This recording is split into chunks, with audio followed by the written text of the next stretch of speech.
அவற்றிற்கு வைக்கோல் போட வேண்டும், அவற்றிற்கு தவிடு வைக்க வேண்டும், அவற்றிற்கு புண்ணாக்கு வைக்க வேண்டும். எந்த புண்ணாக்கிட்ட பைசா இருக்கு சொல்லு நீ? என்ன சட்டம் சொல்லுகிறாய்? அல்லது மாசம் மாசம் ஆரம்பத்தில் சொன்னீங்க எத்தனை 15 லட்சமா சொல்லிட்டு வந்தாங்க ஆட்சிக்கு. எல்லாருடைய அக்கௌண்ட்லையும் 15 லட்சம் டெபாசிட் செய்வோம். எல்லா விவசாயிகளுக்கும் மாடுகளை வைத்திருக்கிறவர்களுக்கு டெபாசிட் பண்ணி இருக்கிறியா நீ? கோசாலையை கொண்டு போய் பராமரிக்கிறோம் என்ற பெயரில் கோசாலைக்கு எடுத்துச் செல்கிற நீங்கள் கோசாலையை வைத்து பராமரித்த லட்சணம் தெரியாதா? அந்த அடிமாடுகளாக கோசாலையில் விற்பனை செய்தது தெரியாதா? கோசாலை மாடுகளுக்கு உணவில்லாமல் செத்து போன வரலாறு தெரியாதா?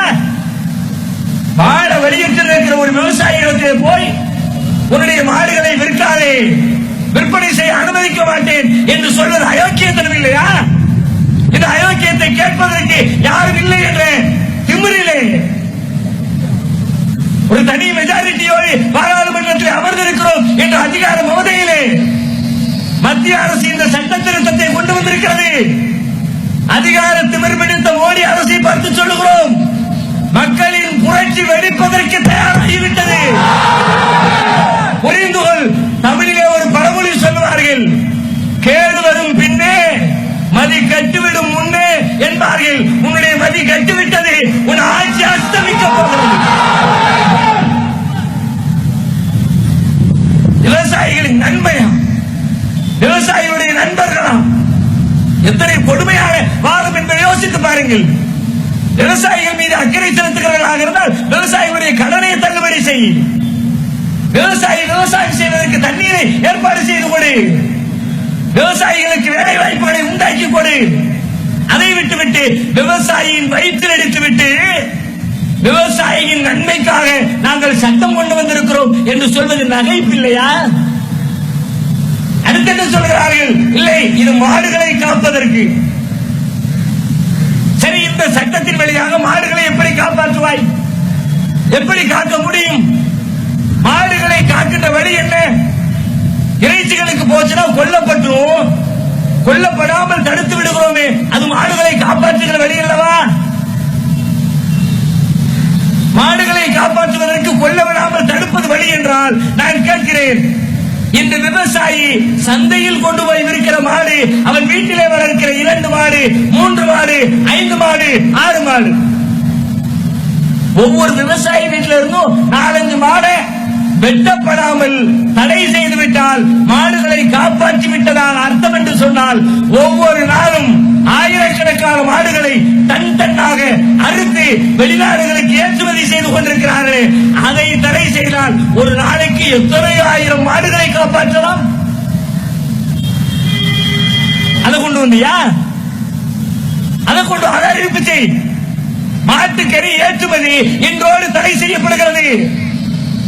மாட்டுக்கறியை உற்பத்தி செய்யக்கூடிய நிறுவனங்கள் சீல் வைக்கப்படுகிறது. சொல்ல மாட்டேன். ஏன் உன் கள்ளத்தனம் தெரியாது உலகத்துக்கு?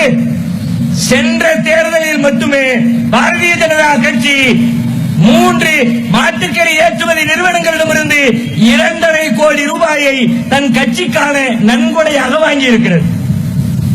விலைக்கு போச்சா? விவரம் தெரிஞ்சிருச்சா? எதுக்கு? மாட்டுக்கறி ஏற்றுமதி பண்றவனுக்கு ஊர்ல இருக்கிற மாடை பூரா புடிச்சு கொடுக்கிற புரோக்கராக பிரதமர் மோடி ஆட்சியிலே அமர்ந்திருக்கிறார். வேற என்ன சொல்வது? நாட்டில் எங்கேயுமே விற்கலன்னா எவனாவது வாங்கிக்க மாட்டானா? 10,000 ரூபாய் பெருமானம் உள்ள மாடை 5,000 ரூபாய்க்கு வாங்கிக்கிறியா? 4,000 ரூபாய்க்கு வாங்கிக்கிறியா? சரி, ஒரு 1000 கிடைச்சாலும் பரவாயில்லை. அந்த நிலைக்கு விவசாயிகளை வர வைத்து மாடுகளை அடிமாட்டு ரேட்டுக்கு பேசி ஒட்டுமொத்தமாக எல்லா மாடுகளையும் ஏற்றுமதி செய்யக்கூடிய நிறுவனங்களுக்கு கொண்டு போய் சேர்ப்பதற்காக மத்திய அரசு இந்த அறிவிப்பை வெளியிட்டிருக்கிறது. மக்கள் நலன் சார்ந்த அறிவிப்பு அல்ல, விவசாயிகளின் நலன் சார்ந்த அறிவிப்பு அல்ல. இதை சொன்னா உடனே மாடுகளை அறுத்து திங்கிறீங்களா, பாவம் இல்லையா? இறக்க குணம் வந்துடுது. யாருக்கு?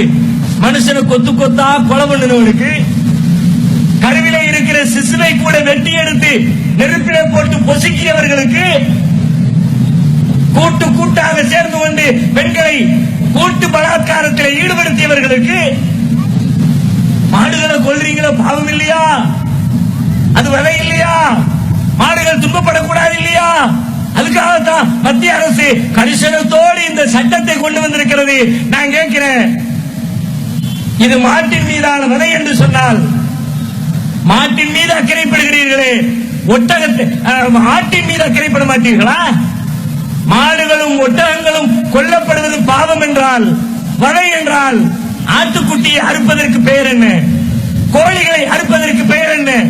வீட்டிலே உங்களை கடிக்கிற கொசுக்களை அழிப்பதற்காக கொண்டு போய் கொசுமத்து சுருள் வைக்கிறீர்களே, அதற்கு பெயர் என்ன? ஒரு நாளைக்கு எத்தனை ஆயிரம் ஆடு இருக்கிறான், எத்தனை ஆயிரம் கோழி இருக்கிறான்,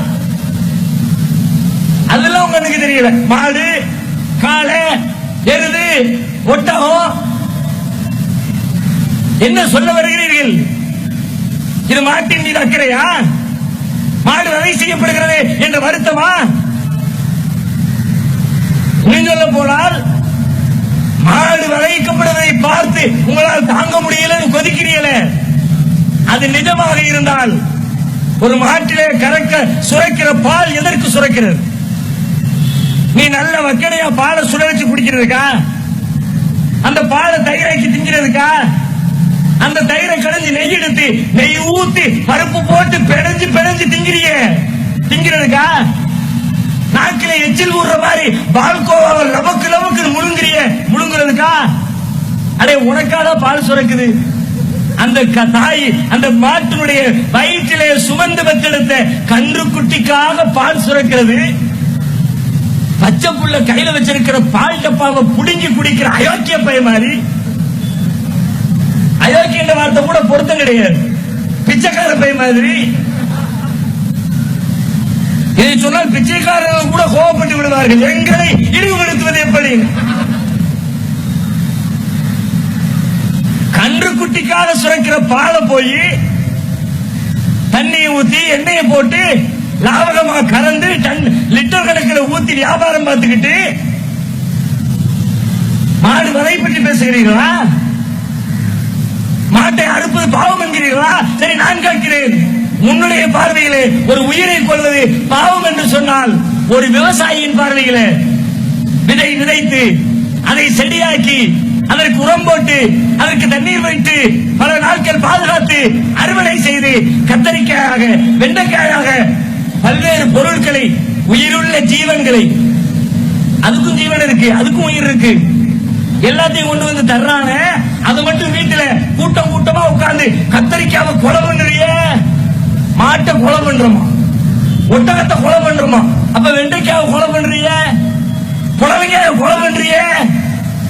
விவசாயி சொல்லுறான், என்னால தாங்கவே முடியல, நான் பயிர் வச்ச இந்த புடவைக்காய கத்தி வச்சு அந்த நெஞ்சில அறுத்து உள்ள இருக்கிற ஈர குடலையெல்லாம் உருவுறான், தாங்க முடியல. புடவைங்க திங்காதுன்றோமா? கத்திரிக்காய் அறுக்காதுன்றோமா? வெண்டைக்காய் சாப்பிட தடன்றுவோமா?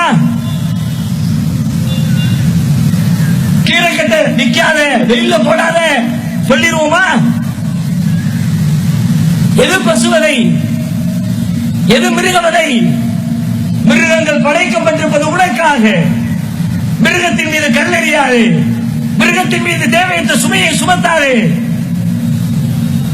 தேவைப்படுகிற பொழுது அறுத்து உண்பதற்கு வகையாகத்தான் கடவுள் இந்த மிருகங்களை படைத்திருக்கிறார், விலங்குகளை படைத்திருக்கிறார்.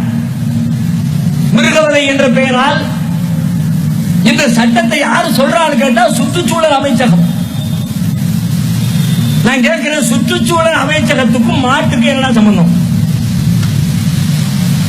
கேட்டால் ஆரோக்கியம் சம்பந்தப்பட்டிருக்கிறது. ஆடு மாடுகள் விஷயத்தில், ஒட்டக விஷயத்தில் ஆரோக்கியம் சம்பந்தப்பட்டிருக்கிறது. எனவே சுற்றுச்சூழல் அமைச்சகம் இந்த சட்டத்தை கொண்டு வந்திருக்கிறது.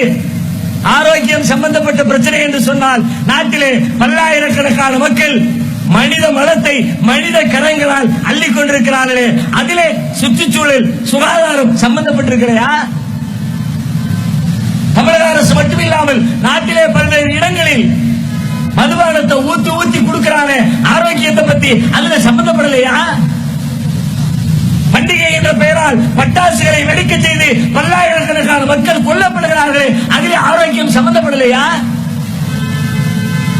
சிகரெட் குடிப்பது உடலுக்கு கேடு என்று சொல்லிவிட்டு பாக்கெட் பாக்கெட்டாக சிகரெட்டை இல்லையா?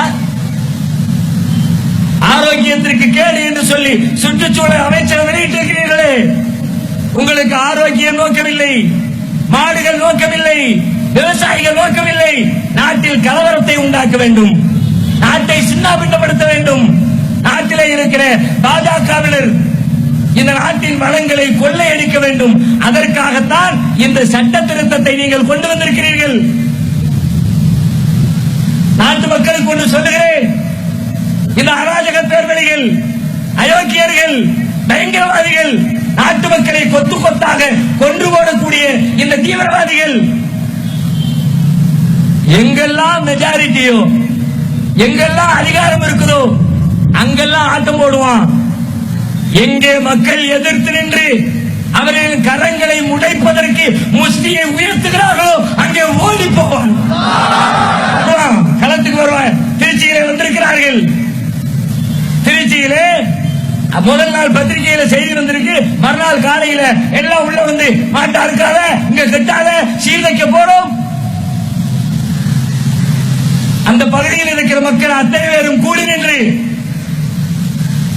எங்களை காலி செய்துவிட்டு எங்களுடைய இடத்தை சீல்வை என்று சொல்லி அவர்கள் கொடுத்த எதிர்ப்பு குரலிலே பயந்து ஓடி இருக்கிற அதிகார வர்க்கம் இதே நடவடிக்கையை, இதே முறையை ஒவ்வொரு பகுதியிலே இருக்கிற மக்களும் கையில் எடுத்தால் சூடாயுதத்தோடு களத்திற்கு வருகிற இந்த பாஜகவினர் வந்த தடம் தெரியாமல் பின்னங்கால் பிடரையில் பட ஓடி விடுவார்கள்.